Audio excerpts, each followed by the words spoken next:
Ya estamos grabando. Adelante.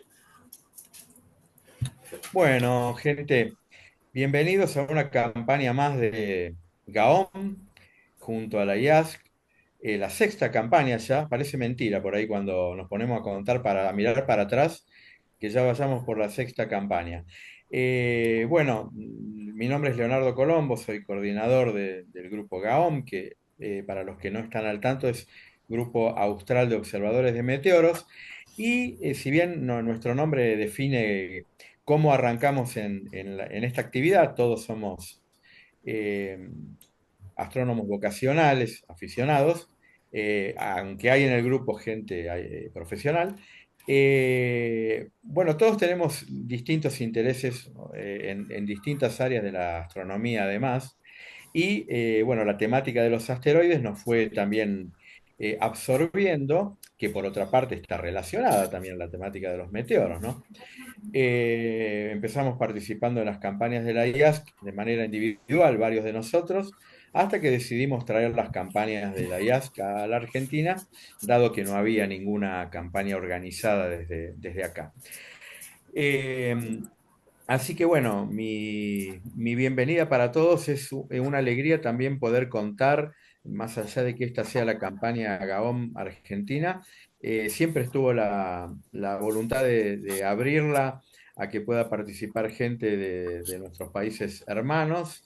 Y bueno, es una alegría contar con un equipo desde México participando, también con un equipo que integra a vecinos de Chile y Colombia y también de Uruguay en otro equipo.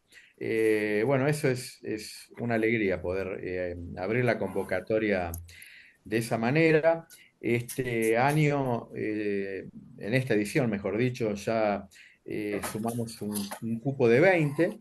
Todavía tenemos lugar para inscribir gente, hay alrededor de 12 a 14 equipos confirmados, de manera que quienes quieran difundir e invitar a sumarse, es bienvenido. Porque bueno, eso también nos permite ir expandiendo a futuro la cantidad de cupo disponible para equipos, ¿no? Como siempre hacemos, siempre nos gusta abordar la temática con una buena base, ¿no? Con una base completa que no solo se limite al trabajo de campaña y al manejo del software, sino a conocer de qué estamos hablando cuando hablamos de asteroides y de su detección y todo lo que implica, ¿no? Por eso armamos un cronograma bastante completo que lo va a iniciar Denis hablando de la clasificación general y las definiciones acerca de los asteroides, y va a seguir Claudio luego hablando más específicamente de los riesgos que implican los asteroides peligrosos, los NEA, y precisamente de 2024 IR4. Y bueno, mañana ya vamos a tener a Jorge hablándonos de la tecnología de adquisición y de otros programas de ciencia ciudadana. Y finalizamos con Pedro, que va a tener a cargo lo central a la campaña, que es el manejo de astrométrica y bueno, cómo vamos a trabajar en equipo y cómo vamos a trabajar con ese software, ¿no? Bueno, y para ir cerrando, nada más decir que, bueno, esto es un programa realmente importante, ¿no? Importante porque expande la capacidad de abordaje de la ciencia, proponiendo una actividad que es posible llevar a cabo por ciudadanos comunes, aficionados incluso o no a la astronomía, y por otra parte, porque es un programa dirigido a lo que se llama la defensa planetaria, ¿no? Cuanto mayores precisiones tengamos a la hora de detectar objetos potencialmente peligrosos, bueno, más fácil se van a poder tomar medidas y diseñar estrategias para evitar el impacto de alguno de estos objetos en la Tierra con el riesgo que podría conllevar. O sea que, bueno, agregado a lo que cada programa científico implica, que es expandir el conocimiento, expandir la ciencia y el conocimiento del espacio, en este caso es un programa muy concreto y muy práctico, con el cual nos podemos sentir realmente que estamos haciendo un aporte importante, ¿no? Encima, un programa que nos deja como regalo, bueno, para empezar, un software importante que es de utilidad en varias aplicaciones de mediciones astronómicas. Después, bueno, las certificaciones de la participación en el programa, la posibilidad de hacer un descubrimiento en sus distintas etapas, ¿no? Preliminar, provisional y definitivo, también respaldado por certificados y reconocimientos. Y eso también es un estímulo, eso también sin dudas es un estímulo. Bueno, no me quiero extender más, gente, así que los dejo en principio con Denis. Y bueno, un bienvenido grande para todos de nuevo y gracias por estar en esta actividad. Bueno, ahí le doy, estoy dando a compartir a una pantalla. Me avisan si ya está ahí. Si nos pueden ver bien. Perfecta, sí, sí. Bueno, gracias Leo por la presentación. Bienvenido a todos los que están participando de este Zoom, de este encuentro. La idea de mi parte es dar una charla, introducción de qué es lo que vamos a intentar cazar o buscar, si se permite el término, en estas campañas de Gaon, que forman parte también de la campaña de la IAS. ¿Qué vamos a buscar? ¿Con qué nos vamos a encontrar y por qué vamos a intentar hacer esa búsqueda? Vamos a hablar un poquito de los asteroides en cuanto a su formación, ubicación y composición, más que nada. Ahí justamente el título, como dice, Testigos del Inicio. Los asteroides son estos fragmentos rocosos que acompañan al sistema solar desde sus inicios. Justamente se le dice muchas veces que es el desperdicio, el sobrante, el material inicial de lo que fue la creación de nuestro sistema solar. ¿Sí? Nuestro sistema solar se formó en una nube planetaria llena de gases y partículas de polvo que fueron, bueno, por acción de la gravedad, se fueron uniendo, se fueron aglomerando y formando en principio el Sol y después todo lo que son los planetas y planetas menores y cometas y bueno, lo que fue quedando de residuo de esa formación es lo que hoy conocemos como asteroides. Por eso le decimos testigos del inicio. Hoy forman parte del sistema solar, son parte del sistema solar. Cuando está compuesto el sistema solar, hablamos de sus estrellas principales, el Sol, los planetas y cuerpos menores como son los planetas enanos, asteroides y cometas. Pero al principio estos asteroides fueron los que dieron origen a los planetas por acreción, por acumulación, por impacto y una gran cantidad de estos fragmentos, de estas migas del sistema solar, quedaron en el sistema solar orbitando también alrededor del Sol. Entonces, por eso le decimos que son testigos del inicio y también nos acompañan desde nuestra infancia estos asteroides. Todos alguna vez hemos leído El Principito y ahí el asteroide B612 siempre fue el que nos acompañó en esta aventura con el Principito. Así que siempre tiene también su parte sentimental o romántica el tema de los asteroides, aunque los intentamos descubrir complicados que solamente poder identificarlo o observarlo. Bien, básicamente los asteroides son esto que decíamos, ¿no? Estos objetos celestes, rocosos y metálicos que orbitan alrededor del Sol. Tienen diferentes tamaños, no tienen una forma definida, sino que son justamente cuerpos rocosos de distintos tamaños, distintas formas, y también varía en algunos casos su composición y su posición en el sistema solar. No están todos ubicados en el mismo plano orbital o en la misma zona. Estos asteroides, como decíamos, son el resto de la formación del sistema solar. Y el primero de ellos se descubrió en 1801 por Giuseppe Piazzi. Es nada menos que el asteroide Ceres, es el más grande, que tiene 946 kilómetros de diámetro, algunos le dan 1000 kilómetros de diámetro. Este PowerPoint yo lo he usado en los últimos años, así que es un poco, no va a estar actualizado en algunas cosas, pero básicamente nos va a dar una idea de lo que vamos a estar viendo. Así que, como decimos, el primero se descubrió en 1801 por Giuseppe Piazzi, que fue este asteroide Ceres. Después, eso, un poco de historia, no soy mucho de la historia, de meterme en la historia de la astronomía, pero vamos a hablar un poco de lo que es la composición de esos, de qué están formados.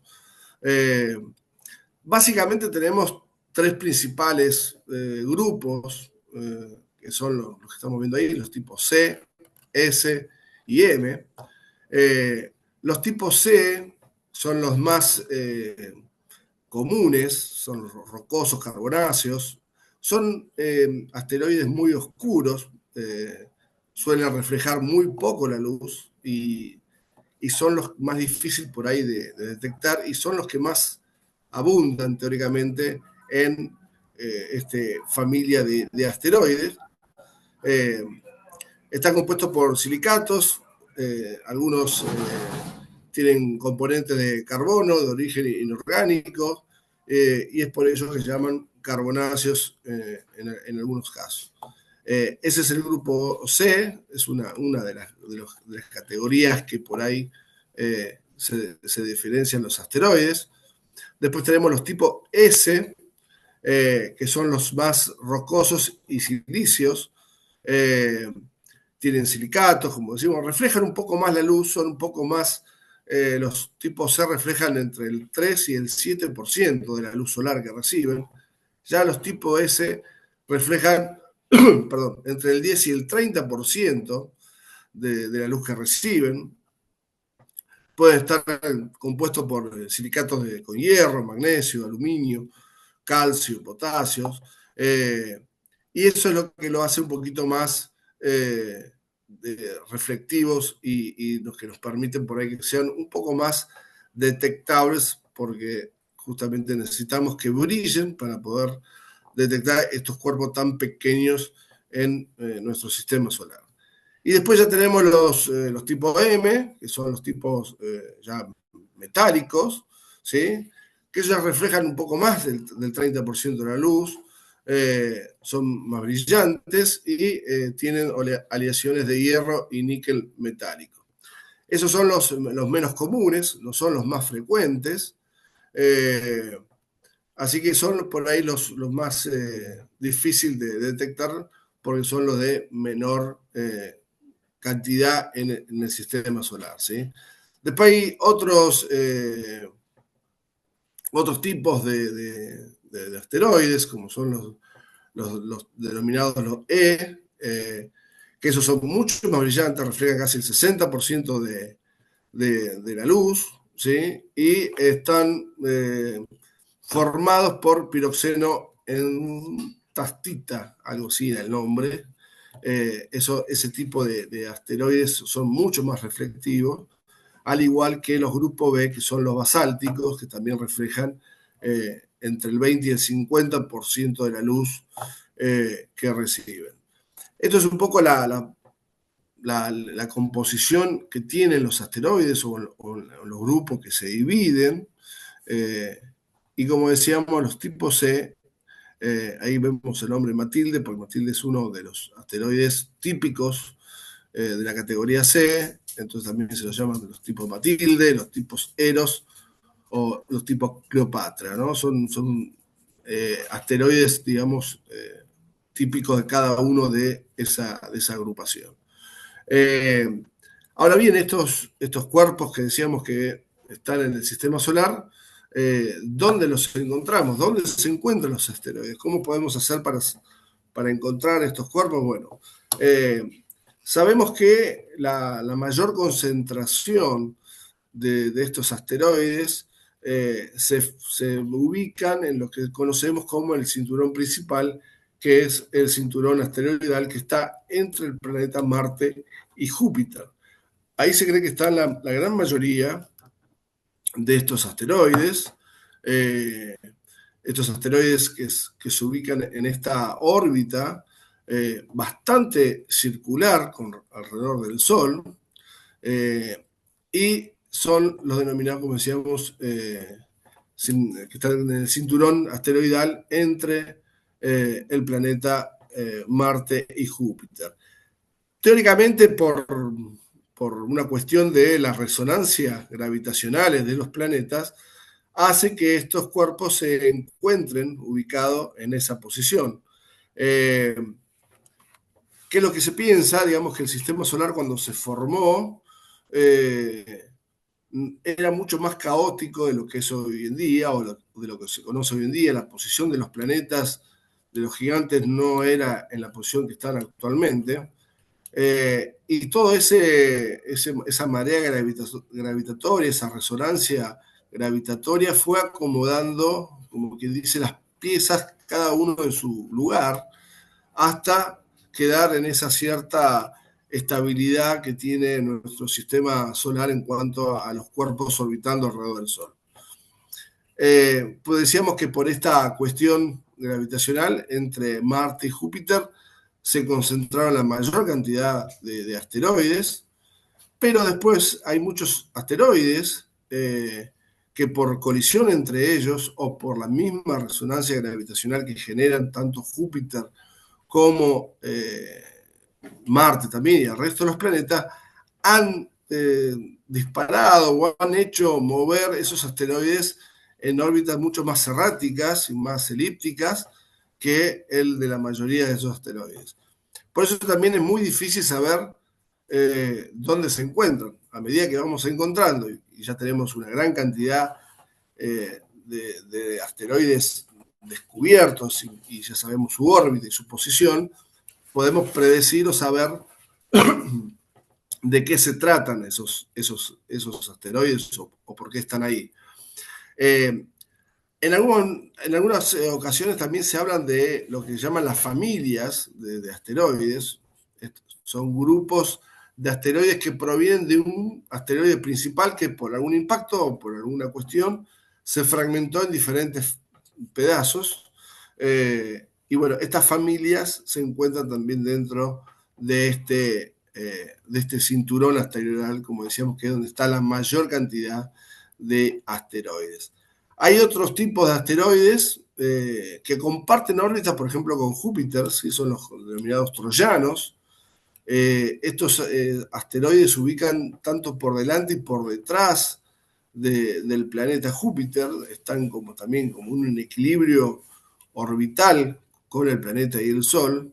Son grupos realmente grandes de asteroides que se ubican, como decíamos, en estos puntos gravitacionales que a través de Júpiter se generan con respecto al Sol también. Pero como decíamos, estos asteroides no solo están en este cinturón asteroidal, sino que por resonancia gravitacional y por impacto a veces entre ellos y por la gravedad del Sol, son disparados en diferentes direcciones tomando órbitas muy erráticas. Por eso siempre el estudio de los asteroides o esto de tratar de encontrar su posición permanentemente o hacer lecturas de estos asteroides permiten tener mayor precisión cuál es su órbita y cuál va a ser sus movimientos, digamos, en el futuro, si va a pasar cerca de la Tierra o no, en algunos casos. Ahí ya entran en juego otros tipos de asteroides, que es los que nosotros muchas veces nos interesa o esta defensa planetaria está en busca, que son aquellos asteroides que se acercan a nuestro sistema, a nuestro planeta, ¿sí? O que pasan o que cruzan la órbita terrestre. Ahí ya entran en juego otras clases, otra clasificación de asteroides, como son los Amores, Apolos, Atones y Atiras.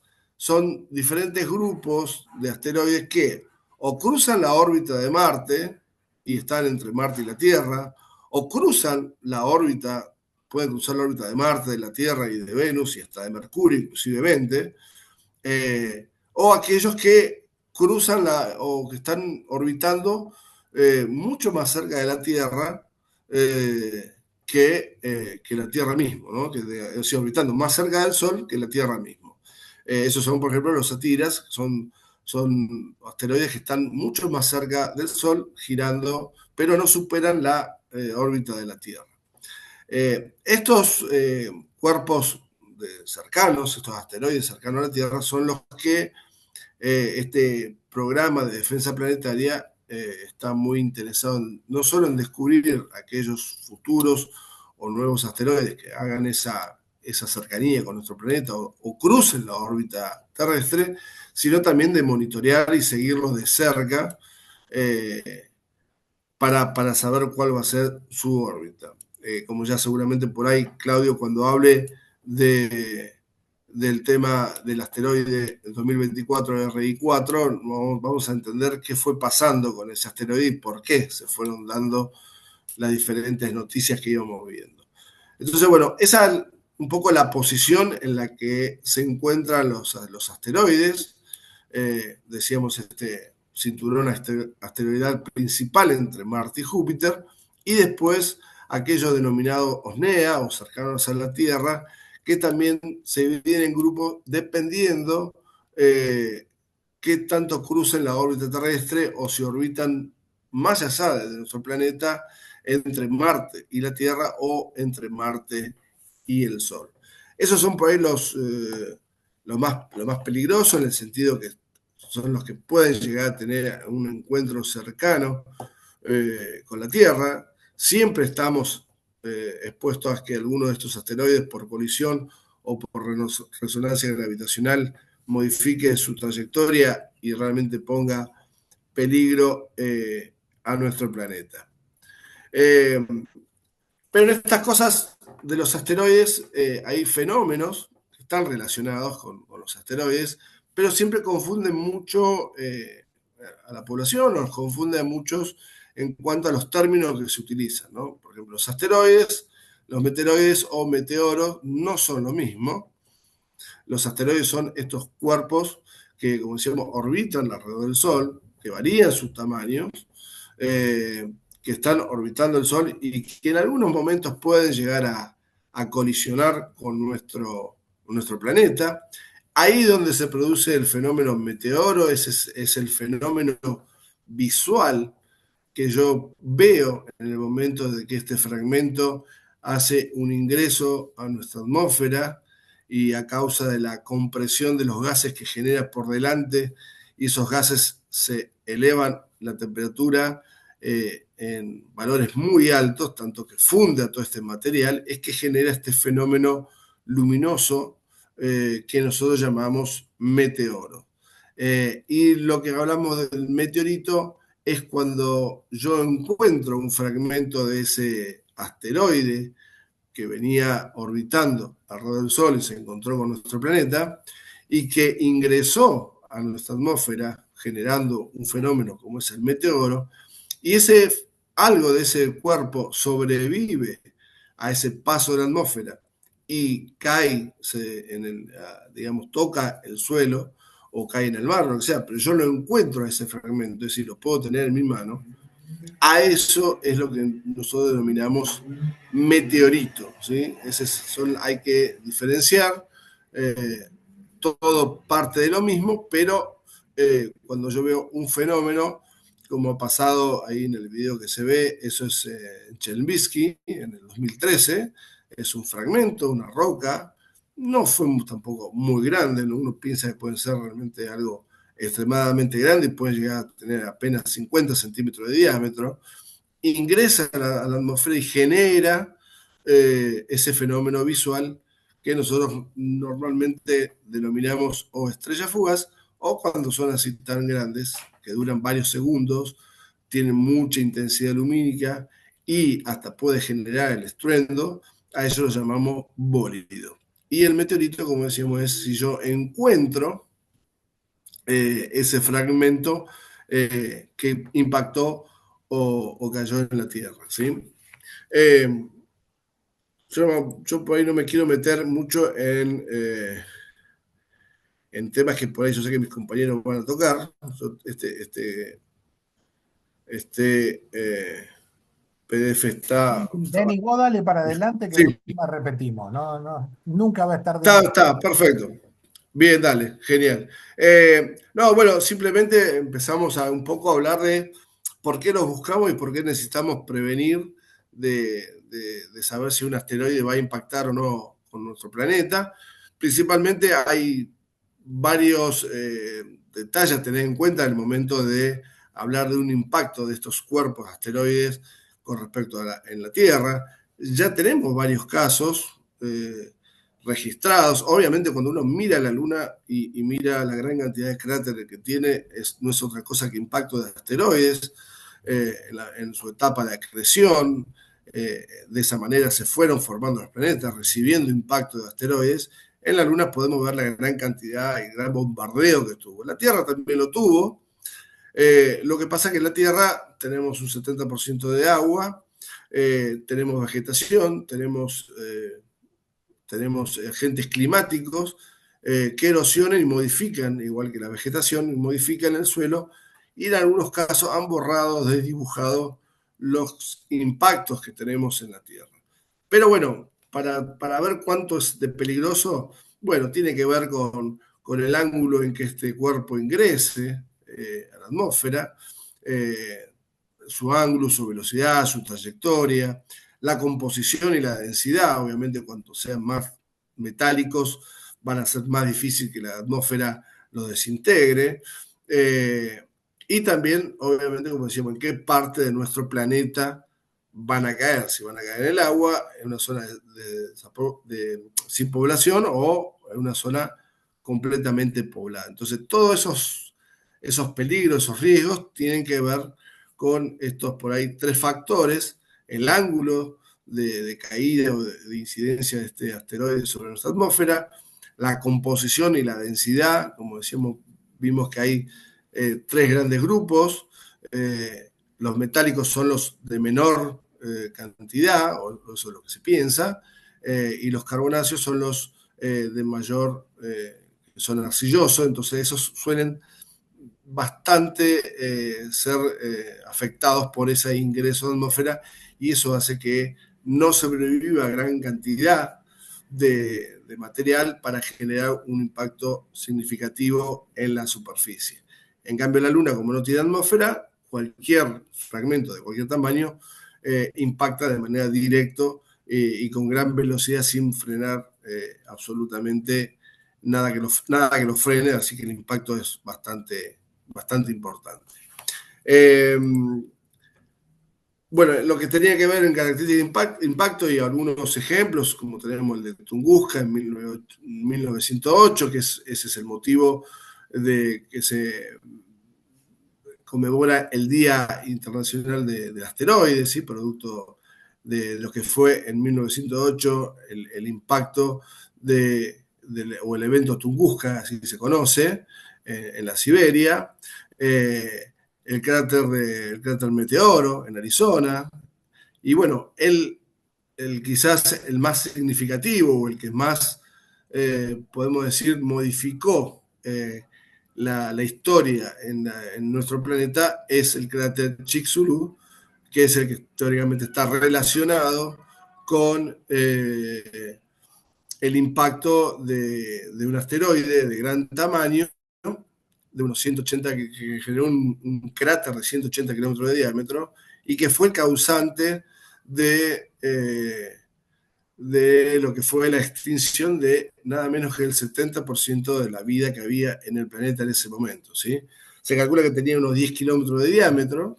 Como vemos, algo de 10 kilómetros de diámetro generó un cráter de 180 kilómetros de diámetro, con lo cual nos podemos tomar noción de la importancia que tiene un impacto de un cuerpo de esta característica. Esos son algunos ejemplos, los más significativos que tenemos en nuestro planeta y que obviamente ponen alerta a por qué tenemos que buscar y encontrar estos asteroides en el espacio y estar completamente seguros que ninguno nos va a poner en peligro. Además que, como decíamos, lo importante de, de, de los asteroides, no solo que cuentan la historia del sistema solar y podemos encontrar la materia primordial y quizás la respuesta de cómo se dio la vida en nuestro planeta, sino que también ellos, así como quizás nos dieron la vida y generaron las posibilidades para que se dé la vida en nuestro planeta, también pueden ser motivo de quitar esa vida en nuestro planeta si tenemos un impacto significante. Bueno, por ahí acá habla esto de las formas de, yo creo que lo iban a hablar. A ver, ¿qué más? ¿Qué otra cosa tenía por acá? Para hablar sobre más que nada sobre los asteroides. Yo creo que acá ya terminaba con esto. Esto tiene que ver con cómo nombramos los asteroides. Bueno, eso es un poco una introducción de qué son los asteroides, dónde se encuentran, por qué debemos buscarlo. Ya después el resto de los compañeros van a hablar de cómo se buscan esos asteroides, cómo es el análisis que se le hace, cuáles son las herramientas tecnológicas que contamos hoy en día. Y nosotros tenemos la posibilidad y la gran virtud de poder a través de nuestra computadora, estando cómodos en casa, poder analizar imágenes de telescopios muy profesionales, como son los telescopios, ay, se me fueron el nombre de los telescopios de la IAS. Los Pan-STARRS, exactamente, gracias Claudio. Poder analizar imágenes de telescopios profesionales como son los Pan-STARRS, que están en Hawái, y con esos telescopios poder detectar y poder hacer este aporte a la ciencia de una manera con la ciencia ciudadana, pero solo aporta a la ciencia lo que es el descubrimiento de nuevos asteroides, no solo por todo lo que implica la historia de los asteroides y ubicarlos, sino también por esto de proteger a nuestro planeta de estos cuerpos que están orbitando el Sol y que lo hacen algunos, como decíamos, de manera muy errática y que en muchos casos no sabemos su tamaño y no sabemos su composición y pueden ser tan oscuros que se nos hace muy difícil detectarlo, aún así con estos telescopios de última generación. Así que esa posibilidad que tenemos de cazar estos asteroides y saber que lo que estamos mirando ahí, lo que estamos detectando ahí, es un fragmento que está orbitando el Sol hace más de 4.500 millones de años, que conserva su forma original o su composición original, y que todo el estudio que podamos hacer sobre esos asteroides y su formación, obviamente cada vez más nos van a ir develando los misterios de la formación, el origen y la composición de nuestro sistema solar. No sé si hay alguna pregunta. Acá sí, acá me mandaron algo, Denis, que en una Sí. imagen anterior que cuentes cómo es el método para nombrar los asteroides. Bueno, yo no me quería poner meter en ese tema, pero para un segundito. El Yo pues lo público tenía, manda, este lo Denis, tenía. el público manda. Está bien, dame un segundo para ver si tenía abierta yo la cerré. No, tenía abierta. Ahí está.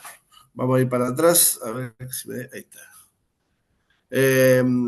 ¿Cómo se nombran los asteroides? Bueno, hoy los asteroides se nombran de una manera provisoria cuando uno los encuentra. Tiene una designación provisoria que está compuesta por números y letras, que tienen por ahí, están relacionados con el momento del año y el año en que se descubre ese cuerpo. obviamente que después, cuando ese asteroide está bien determinada y confirmada la observación, ya recibe un número o un nombre permanente, ya fijo, ya deja de ser provisional, pasa a estar no solo a ser parte de todos los que son el listado de los asteroides ya reconocidos, sino que también la persona que lo descubre puede tener la posibilidad de ponerle el nombre que quiera en ese sentido, ¿sí? Para eso, acá tenemos la forma en que se busca ese primer nombre, ¿no? Ese nombre provisional. Tiene que ver con el año en que se descubre, ¿sí? Y después tiene que ver con el mes o la quincena en la que se descubre ese asteroide y a su vez en el orden que se descubre.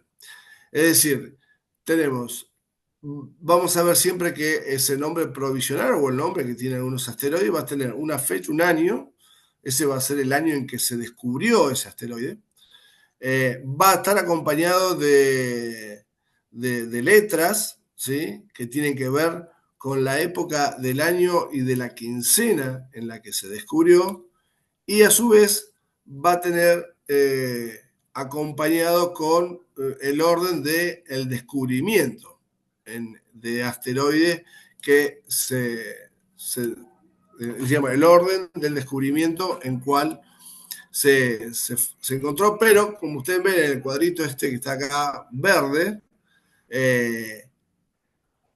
no nos alcanza el abecedario para poner el orden, por lo tanto, se empieza a utilizar nuevamente el abecedario, pero acompañado de otro número. Ahí ustedes pueden ver que está, obviamente, el primero, vamos a suponer que fue el primero en la primera quincena de febrero, entonces va a llevar su letra A.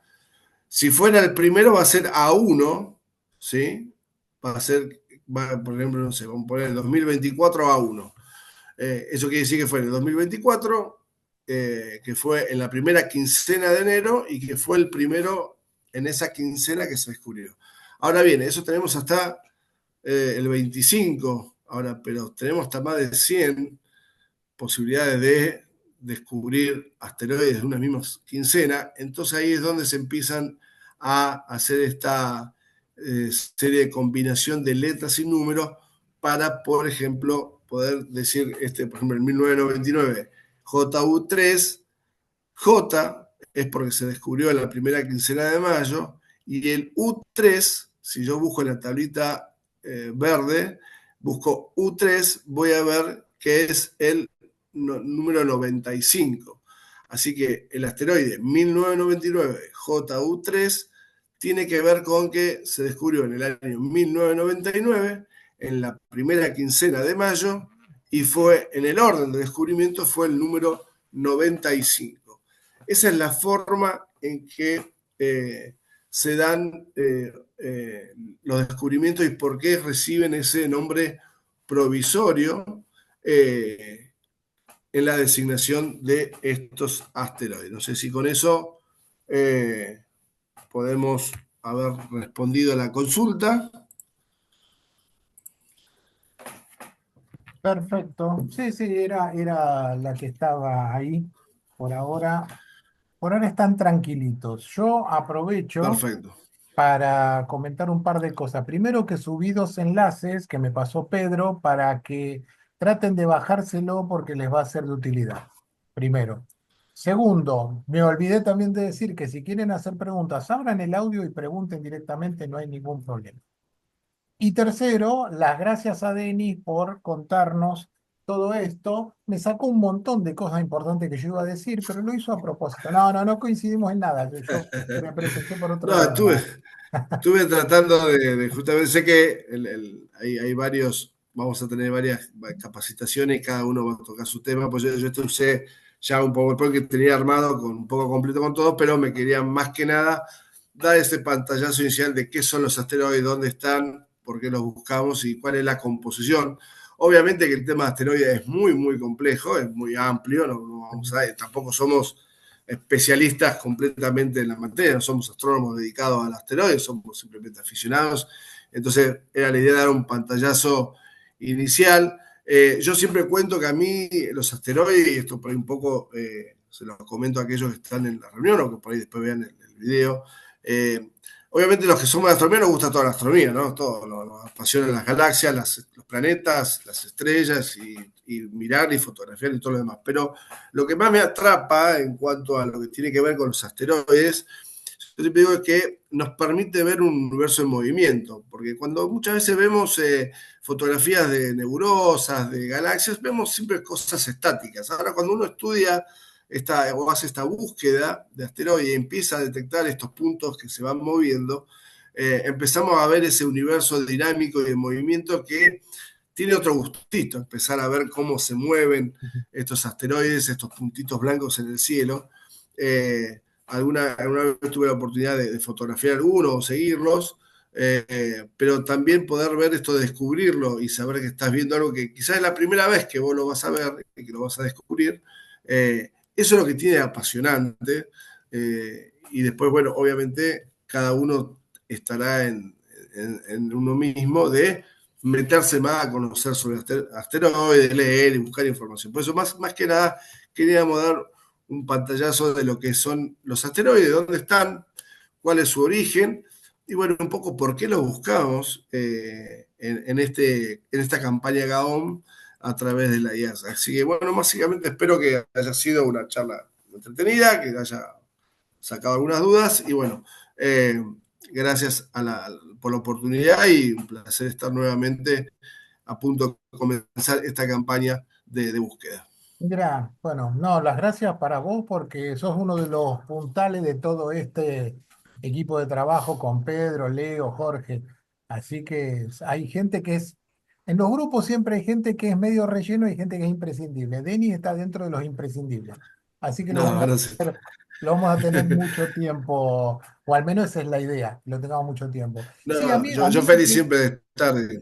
a mí lo que No, me... decía que digo yo feliz de estar siempre en este grupo porque como si vos hay mucha gente que labura y que lo hace con mucha pasión, entonces eso es contagioso, así que feliz de ser parte de este maravilloso grupo.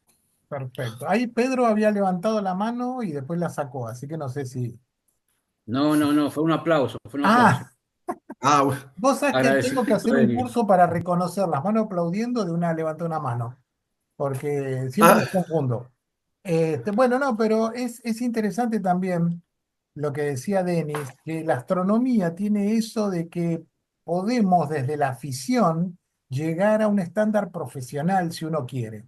Puede participar en búsquedas profesionales y esto, todos los que están acá tienen la posibilidad de trabajar con astrónomos profesionales haciendo descubrimientos reales del cielo. Eso es lo que tiene interesante la ciencia ciudadana hoy en día, que no tenemos demasiado tiempo, pero tal vez dedicándole unas horas en una computadora, se pueden hacer muchos logros, se pueden hacer muchos descubrimientos interesantes. Así que realmente es sumamente importante participar en este tipo de grupos, es sumamente importante. Bueno, no sé, ¿querés agregar algo más? Si no, ya arranco yo. no, ya te dejo, así no cansamos a los que están ahí y nada, cualquier cosa, pues, consulta o lo que quieran, por otros medios, por otros canales, le hacen llegar y bueno, entre todos les vamos dando una mano, ¿no? Esa otra cosa que la idea de este grupo es ayudar a todos aquellos que están participando más allá de esta capacitación, cualquier duda que tengan sobre el astrométrica o sobre lo que necesiten, saben que pueden contar con cualquiera de nosotros para eso. Así que te dejo y adelante con lo tuyo, Perfecto. que es bastante interesante y bastante nuevito, que nos hizo pegar un julepe más o menos. Pero Sí, así que bueno, te doy sí, el paso, Claudio. fue más en las redes que en otro lado, pero fue Sí. interesante, fue interesante. Y justamente de eso quería hablarles. Pero bueno, además de eso, mañana recuerden que va a estar Jorge hablando de todas las tecnologías que tienen con respecto a la detección y el análisis.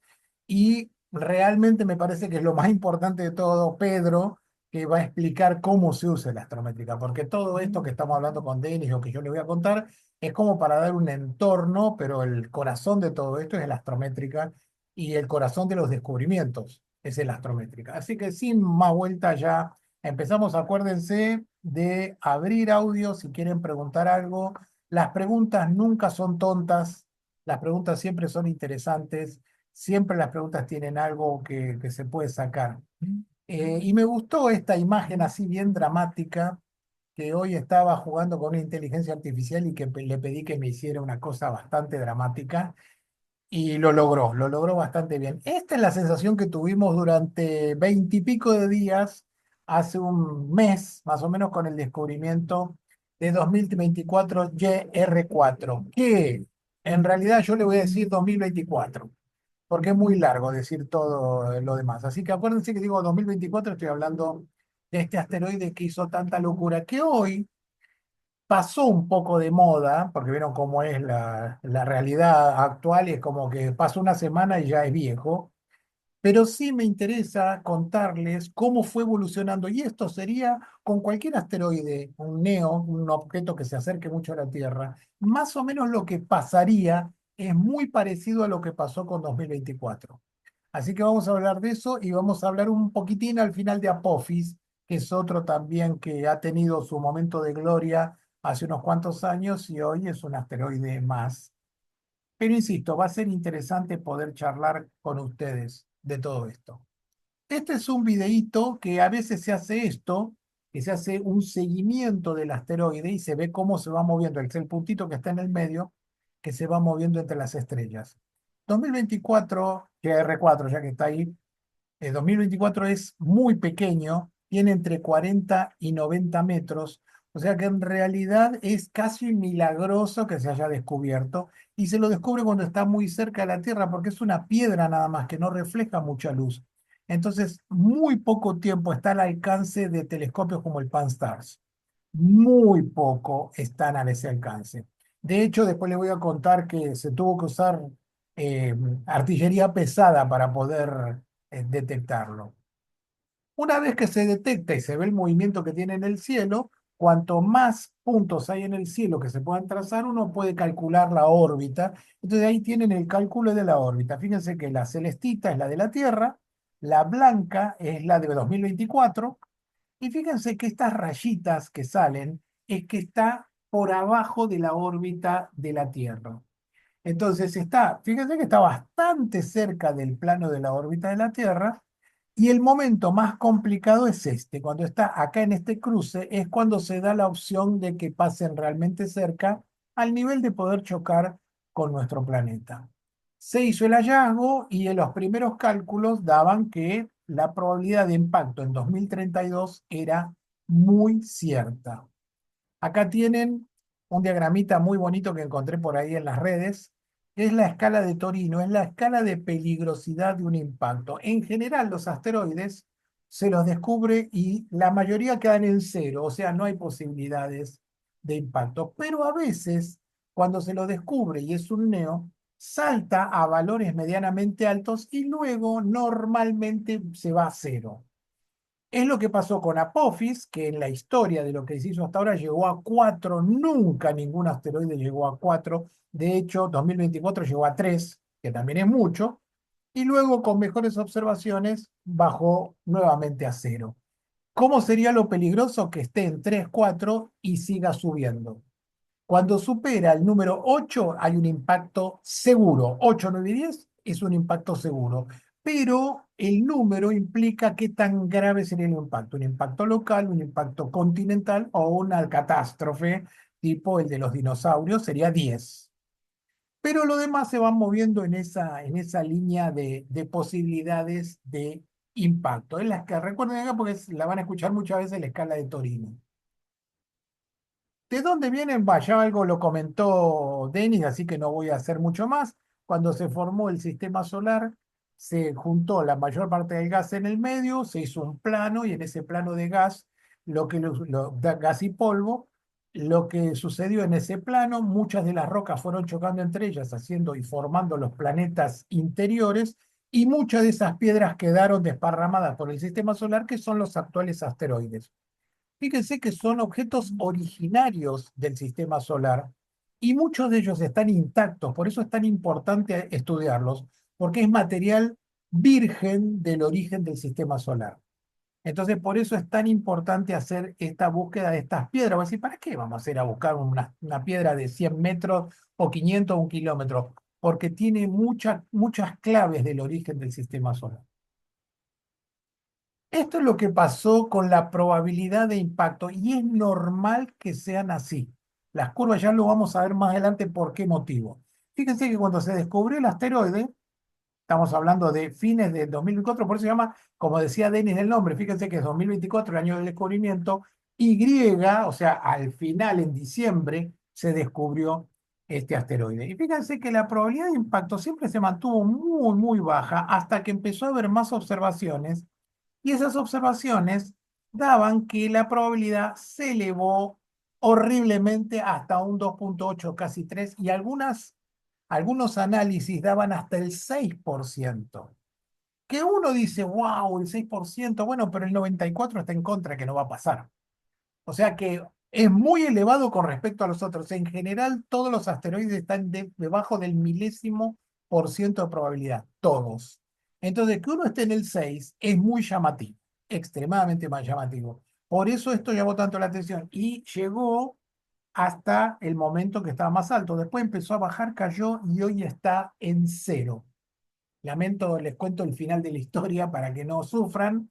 Hoy está en cero, 1,2 por 1000. O sea, en cero está. Pero en este momento no lo sabíamos.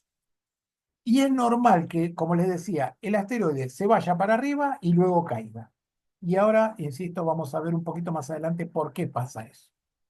Esto es un diagramita muy sencillo del celestito, la órbita de la Tierra. Este es el Sol. Y esto es verde, la órbita más probable del asteroide 2024 o cualquier NEO. Y el error que me da que podría tener la órbita gris o la órbita roja. Fíjense que como yo estoy, ¿por qué hay tanto error? Porque como es una piedra muy chiquita, la veo cuando está cerca de la Tierra. De nuevo, esto es un diagrama nada más. Fíjense que este es el pedacito de órbita que se vio inicialmente. Fueron 35 días. Con esos 35 días iniciales se calculó toda la órbita, que es de casi 1700. Entonces el error es catastrófico. ¿Qué daba? Inicialmente iba a pasar por donde está la Tierra con un error de 1 millón de kilómetros. O sea, no sabíamos nada. Sí era posible y sí era probable. Entonces, por eso daba 1, 2, 3, 5% de probabilidad de que sucediera. Entonces, ¿qué hacen los astrónomos para tratar de revertir esto? Porque tengo este pedacito de órbita. ¿Y cómo hago para seguirlo, para poder perfeccionar y saber exactamente por dónde va a pasar? O lo busco históricamente, o sea, busco fotos del Pan-STARRS o de otros telescopios y trato de encontrarlo, o como ya veo más o menos cuál es la órbita, sé más o menos por dónde va a estar en el pasado, o lo busco hacia el futuro. Digo, bueno, lo vamos a tratar de ver, a ver si podemos mejorar la astrometría, o sea, mejorar los datos orbitales. Esa es una de las opciones. La otra, que es más matemática o más computacional, es agarrar y decir, bueno, a ver, yo sé que el asteroide está en la verde, la órbita verde, y sé que los parámetros van a ir desde el gris hasta el rojo. O sea, tengo este ancho de datos con error para calcular. Entonces, ¿qué se hace? Lanzo un montón de clones, o sea, pequeños asteroides, que vayan más o menos siguiendo todo el error. Y eso me va a dar una zona de probabilidad en la cual voy a ver qué va a pasar con el asteroide.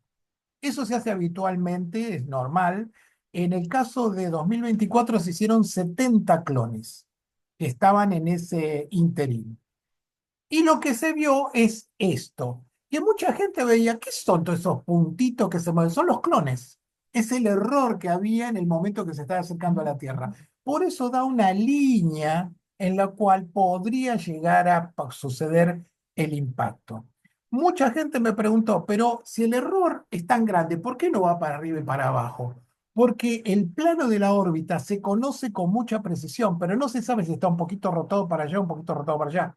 Entonces el plano se conoce bien, pero no se sabe dónde va a estar el plano. Por eso es terror catastrófico. Y esos son algunos de los 70 clones que se utilizaron para hacer la primera determinación. Eso daba esto. Eso daba, insisto, cualquier asteroide que se descubra va a pasar exactamente lo mismo, por eso entro en detalles con 2024, porque lo pueden extender a cualquier asteroide nuevo que se encuentre cercano a la Tierra. Daba que podía caer en toda esta línea por los clones que se iban metiendo. ¿Qué es lo que podía pasar? Iban desde Venezuela, Colombia, el Atlántico, bueno, África, prácticamente hasta la India, hasta China. Y fíjense que mucha gente empezó con las cuestiones políticas, me dijeron sí, que caiga en Venezuela por Maduro y todo eso. He visto tanta tontería en las redes sociales con respecto a esto que es como para un estudio sociológico inclusive. Y acá tienen más en detalle cada una de las zonas, pero centrada con la Tierra esférica, como para que vean también cómo es lo mismo que antes. Y acá tienen el corredor de riesgo en el Pacífico, en Sudamérica, el Atlántico. Bueno, ahí está todo el detalle de dónde podía suceder. Fíjense en América, Ecuador, Colombia y Venezuela. Y este gráfico, no vamos a buscar sensacionalismo, por favor. Este gráfico lo sacaron donde estaban las ciudades más grandes, o sea que si caía ahí iba a morir más gente teóricamente. Entonces fíjense que está Bogotá, bueno, Lagos, a esto no la puedo ni pronunciar, hasta Dakar. Ciudades grandes sobre las cuales podría haber caído el asteroide. Y acá voy a ir a un detalle importante, que poca gente sabe que hay un protocolo para este tipo de casos. Cuando supera el 1% de probabilidad, y hay otro dato más, pero que después se los voy a comentar, ya van a ver por qué. Cuando supera el 1% de probabilidad, se activa un protocolo. Ese protocolo es para ver qué tan grave es, supónganse que sigue subiendo hasta llegar a 10.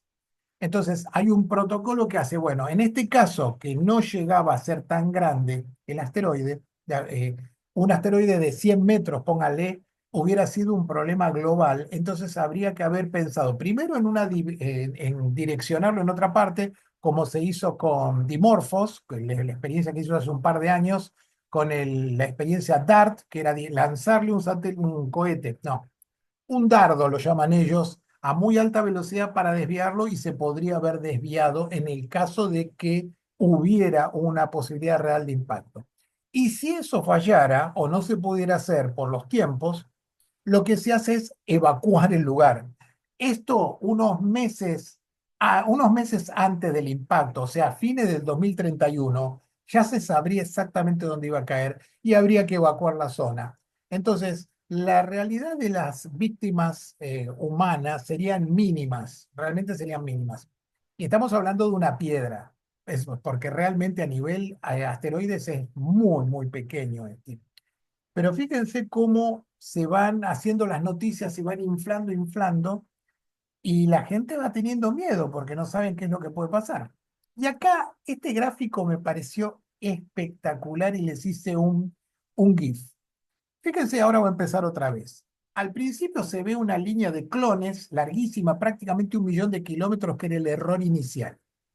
Y ahí se va achicando. Obviamente se va achicando y la Tierra todavía está dentro. La probabilidad, como ahora es más chica, es más alta. Entonces la probabilidad sube y después, ahora, ya la Tierra se va y baja a cero prácticamente. Entonces, que el asteroide que está de este lado salte hasta la Tierra es virtualmente imposible. Entonces, por ese motivo, una vez que salió la Tierra del área de error de las mediciones, ya es cero. Por eso hace un pico y luego decae. Si en el caso de que la Tierra vaya a ser impactada, hace un pico y sigue subiendo hasta donde tenga que subir, va a subir hasta el 100%. Pero en general, lo que sucede es esto, que la probabilidad de impacto es realmente muy, muy, muy, muy pequeña. Acá tienen también algunas comparativas de tamaño Tunguska, del que hablaba antes Denis, de 1908, que fíjense que era una piedrita de entre 50 y 80 metros, y el asteroide este que es más o menos tamaño comparable, lo cual significa que haría un desastre medianamente parecido al de Tunguska. No es una pavada, Realmente no es para despreciarlo, pero tampoco es un problema global. No es algo de 500 metros que te puede llegar a hacer un daño realmente importante. Acá tienen, bueno, esto también era esta cosa dramática de qué podría pasar si cayera. Entonces, si cayera en una ciudad, mataría a todo el mundo. Si cayera en un lugar remoto, que haría un desastre. Y si cayera en el agua, haría un tsunami. Yo realmente hubiera preferido que hubiera caído en tierra, porque un tsunami, hay algunos cálculos, de hecho, en base a este asteroide en particular, y da que produciría olitas de hasta 20 metros. Entonces las ciudades costeras no la pasarían extremadamente bien, pero serían cosas que serían resolubles. No es algo global como fue en su momento en el de los dinosaurios.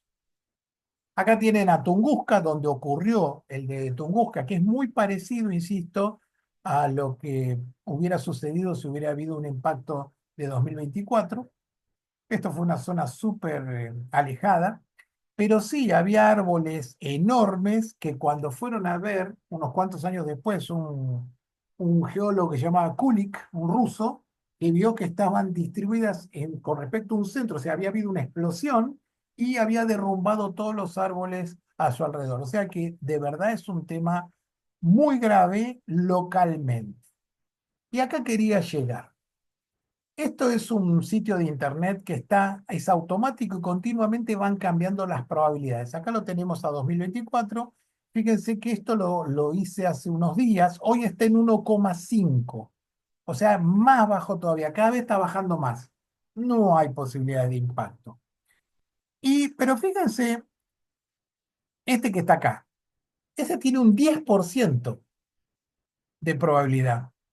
Y a nadie le importa, nadie le da bolilla. ¿Por qué?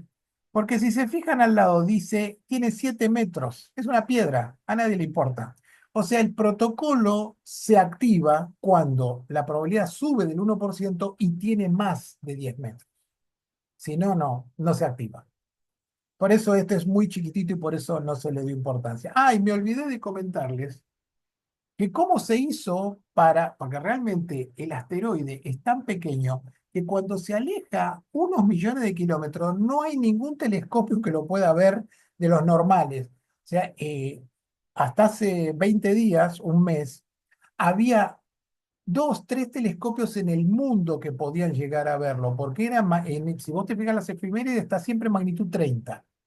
O sea, olvídate. ¿Quién nos salvó? El James Webb. El James Webb sí lo pudo detectar, se hizo una astrometría de muy alta precisión y se pudo corregir con 60 días nada más la órbita como para llegar a definir que no pasaba nada.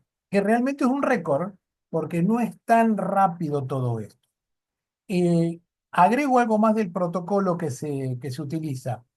El protocolo lo que hace también es generar, primero, que se habiliten telescopios para búsqueda, porque en general mucha gente no sabe que los telescopios profesionales tienen fecha, o sea, vos sos astrónomo profesional y querés usar el telescopio James Webb o el que sea, tenés que pedir fecha y te dan 3 días, 4 días. Si sos un genio, capaz que te dan una semana.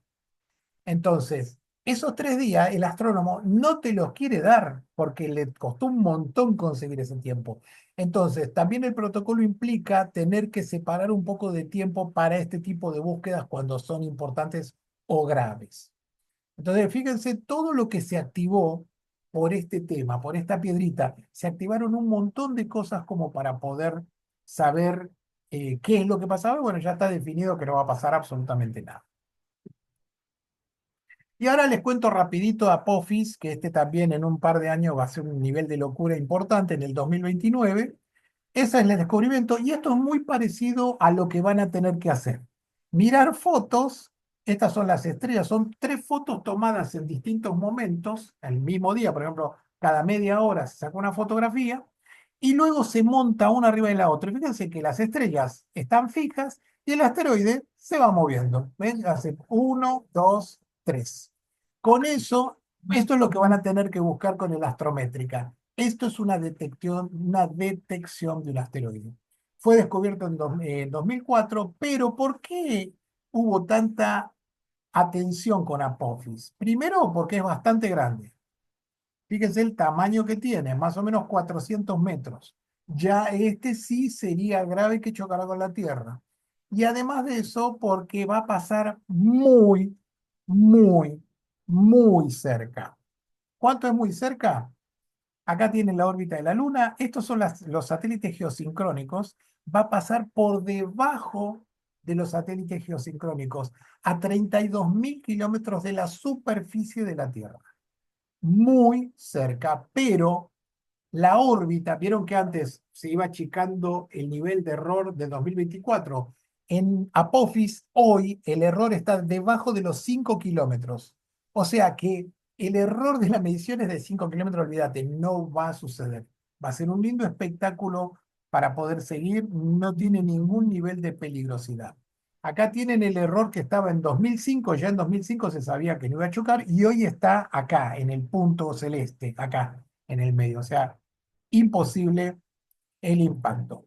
Acá también otra de las técnicas que se utiliza muchas veces cuando el asteroide es muy cercano, como el caso de Apophis, se hace rebote radar, o sea, se tiran con un radar de muy alta potencia y con un radiotelescopio se detecta y con una técnica de análisis muy sofisticada se puede reconstruir la forma del asteroide. Fíjense que inclusive se ve que ahí tiene un pequeño cráter en uno de los lados el día 5 de noviembre.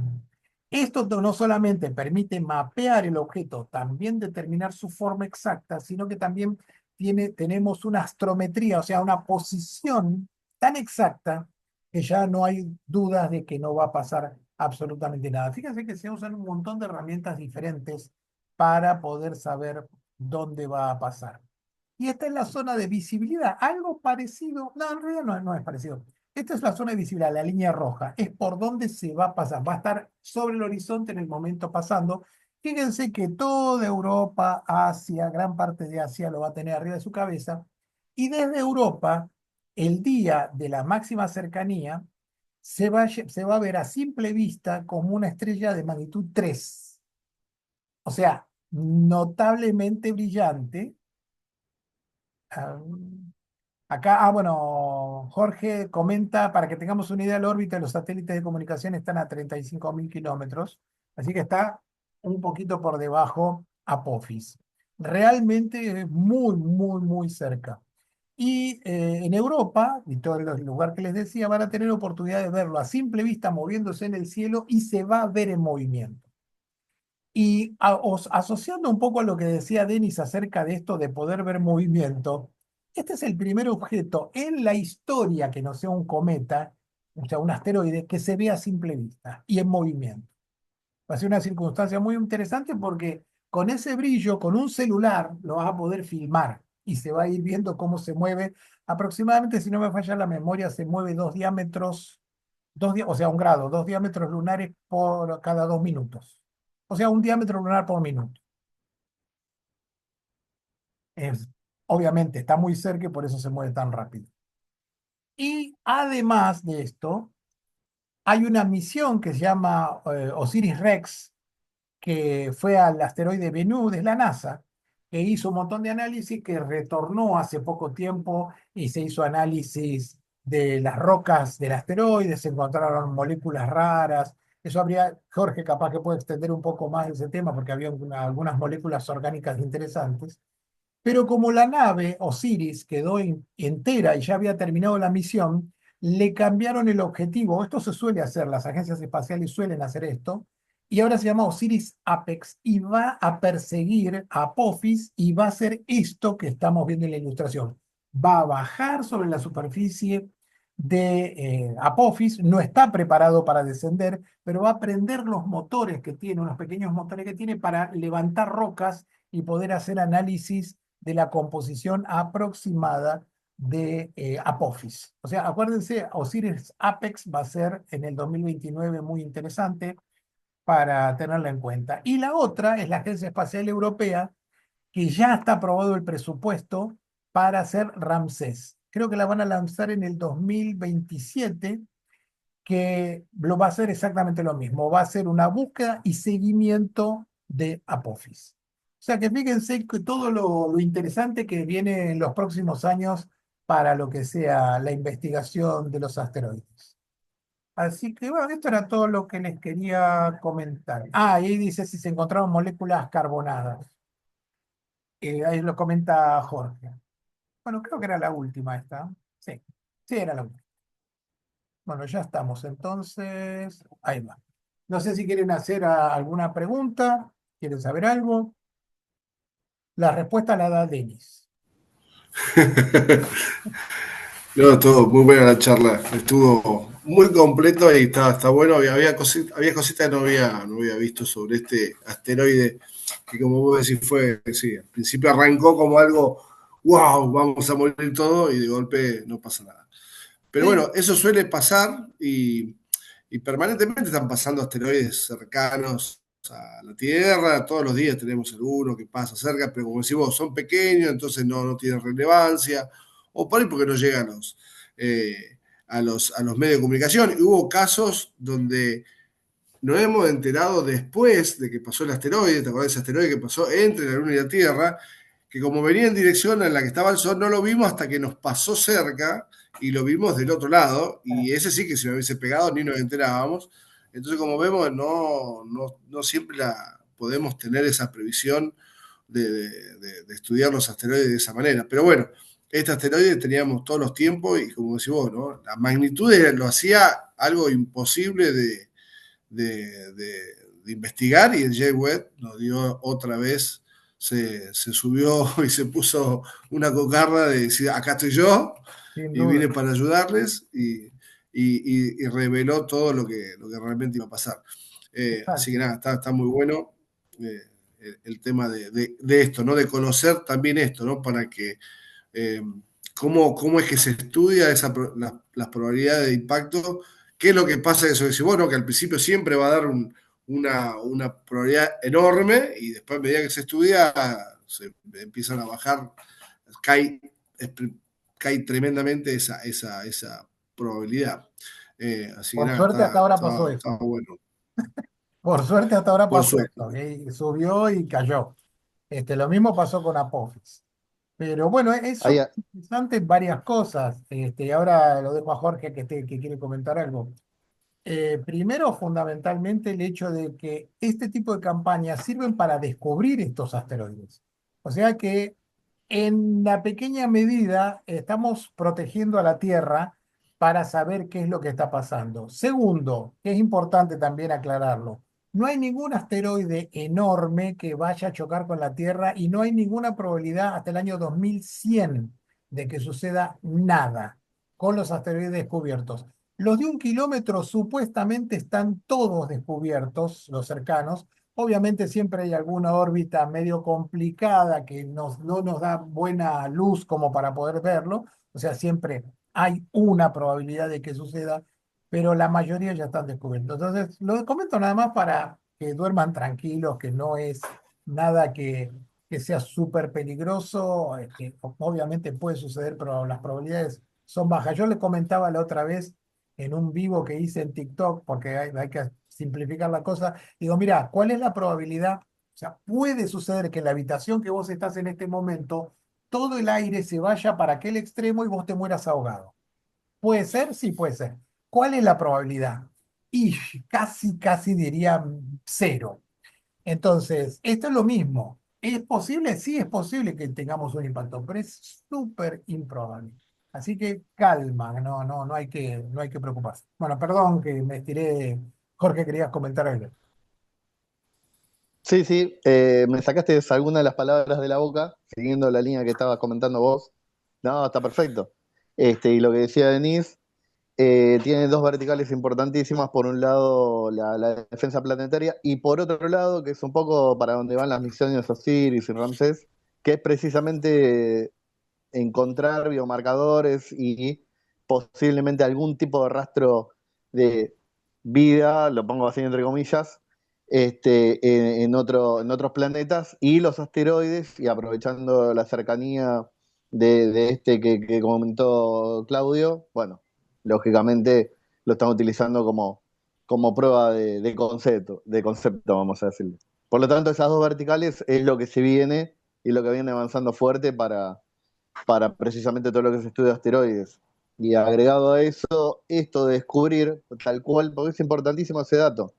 Cada vez que trabajamos con búsqueda de asteroides, la idea es descubrir.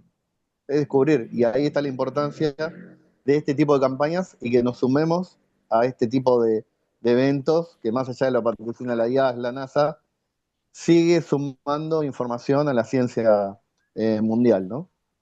Eso. Perfecto.